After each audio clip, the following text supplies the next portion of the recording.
Tetapi setelah 105 hari bekerja, kami nggak nampak sedikit pun apa yang sebenarnya Bapak kerjakan selama jadi Menteri HAM ini. Tadi ada permintaan khusus lagi dari Ibu Siti Aisyah. Terima kasih. Silakan. Pimpinan saya Siti Aisyah, fraksi PDIP, Dapil Riau II.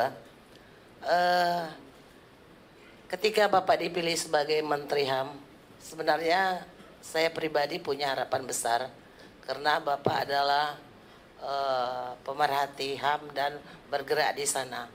Tetapi setelah 105 hari bekerja, kami nggak nampak sedikit pun apa yang sebenarnya Bapak kerjakan selama jadi Menteri HAM ini. Anggaran memang Bapak minta 20 triliun sehingga itu jadi pembicaraan. Saya rasa itu sangat logis. Sangat logis kalau negara punya dana. Dan Bapak bekerja, malah saya rasa 20 triliun itu sangat kurang untuk melaksanakan rehabilitasi ataupun pemulihan terhadap HAM itu sendiri atau untuk menindaklanjuti pelanggaran HAM ke depan. Tetapi saya tidak lihat apa yang Bapak kerjakan 100 hari ini. Ini amnesti yang mau dilakukan, itu program pemerintah. Terus perlindungan yang rencananya perlindungan migran itu Pak sedang dibuat hari ini undang-undang perlindungan pekerja migran Indonesia. Harusnya HAM juga mengasih masukan di sana supaya undang-undang yang dibuat itu juga benar. Sudah banyak hari ini pelanggaran HAM di Indonesia yang viral, sangat viral. Mungkin Bapak juga tahu seperti Rempang, seperti pagar laut. Saya nggak lihat Bapak hadir di sana. Apakah menurut Pak Menteri Rempang itu tidak melanggar HAM? Apakah pagar laut itu tidak melanggar HAM? Ya, jadi Pak, saya ingin ke depan, ayolah Pak.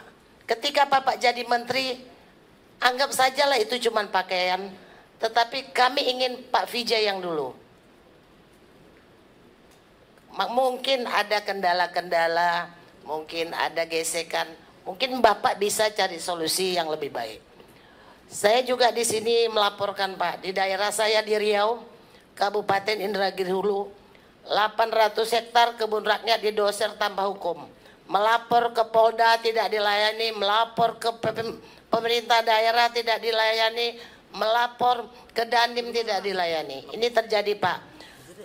Anak-anak tidak sekolah, penghasilan tidak ada, itu terjadi hari ini di Riau di Kabupaten Indragiri Hulu antara petani dengan perusahaan kehutanan BBSI. Yang kedua Pak, di Riau ada satu orang perempuan doktor, dosen di UNRI dipecat.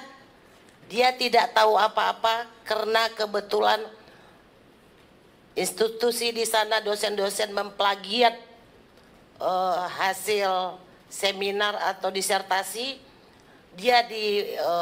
Mereka dilaporkan ke Polda, dia sebagai saksi, dia tidak dikoordinasi, dan dia menyatakan sebenarnya bahwa atasannya itu memang memplagiat. Akhirnya dia dikucilkan, tidak dikasih mata kuliah, dan tidak tahu hari ini dia dipecat Pak. Anaknya nggak bisa sekolah, listrik nggak dibayar, dan dia doktor Pak.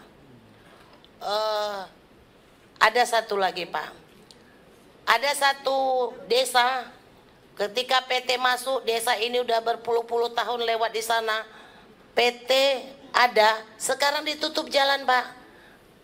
Anak-anak nggak bisa sekolah, buah sawit nggak bisa keluar, kalau sakit nggak bisa berobat. Kayak mana hari ini? Melapor ke Pemda nggak bisa Pak, polisi nggak bisa, kemana nggak bisa. Padahal sedangkan tanah hak milik saja itu wajib berfungsi sosial. Hak milik di Indonesia sertifikat tidak fungsinya mutlak. Sertifikat di Indonesia berfungsi sosial. Ketika ada orang lain di belakangnya minta jalan harus dikasih walaupun disesuaikan dengan anggaran atau nilai NJOP yang ada. Tetapi ini bukan tanah hak milik Pak. Kalau HGU itu adalah tanah masyarakat, HG itu hak guna usaha, dia meminjam tanah desa dan sekian waktu akan dikembalikan. Ketika orang pemilih HGU hari ini, seolah-olah tanah itu tanah dia. Rakyat tidak boleh lagi lewat di tanah yang memang punya rakyat. Itu melanggar HAM, Pak. Saya minta tolong sekarang mereka terisolasi, sekolah harus memutar lewat sungai. Minta tolong itu juga di Indragiri Hulu, Pak. Jadi kalau Bapak tuntaskan yang ini, baru saya yakin Bapak Menteri yang hebat. Terima kasih, Pak. Baik, terima kasih. Banyak hal yang sudah disampaikan tadi, Pak Menteri. Ada yang kasus, ada kasus-kasus, ada yang sifatnya kasus, ada yang beberapa yang disampaikan oleh kawan-kawan tadi yang sifatnya lebih pada kebijakan strategis. Yang menurut saya, menurut kami, sebentar Pak, yang menurut kami ini punya kaitan dengan program dan anggaran yang seharusnya diusulkan. Misalnya tadi disampaikan oleh kawan dari Aceh. Terus kemudian kita lihat sekarang fenomena yang sangat kuat, kencang hari-hari ini berkaitan dengan PSN.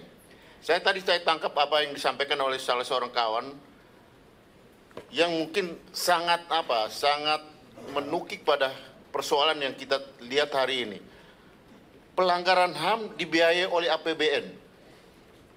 Sementara Kementerian HAM minimal APBN. Ini ironi, Pak Menteri. Sementara Pak Menteri teriak-teriak soal bagaimana menjadi pendekar yang membela HAM. Ini kan kawan-kawan ini tadi juga menyampaikan itu kan. Jadi saya kira ini harus kita bicara terus kemudian bisa menjadi implementasi kalau ada program dan penganggaran terhadap program-program yang bisa menyelesaikan masalah itu gitu. Tadi ada kawan juga yang menyampaikan, ya saya bangga kalau ya Pak Natalius Pigai yang pendekar HAM ketika jadi aktivis, ini sekarang dengan posisi baju yang berganti, ini juga dengan fasilitas yang lebih bagus, seharusnya bisa mengimplementasikan ini dalam bentuk program-program yang kita lakukan tentu dengan dukungan anggaran yang ya memadai lah. Mari kita bicara, ini tanggung jawab kita bersama Pak Menteri dan jajaran semua, jajaran Kementerian HAM dan teman-teman Komisi 10. Karena tanggung jawab kita bersama yang menyangkut HAM, karena Komisi 13, maaf, ini kadang-kadang di bawah sadar muncul lagi Komisi 10-nya.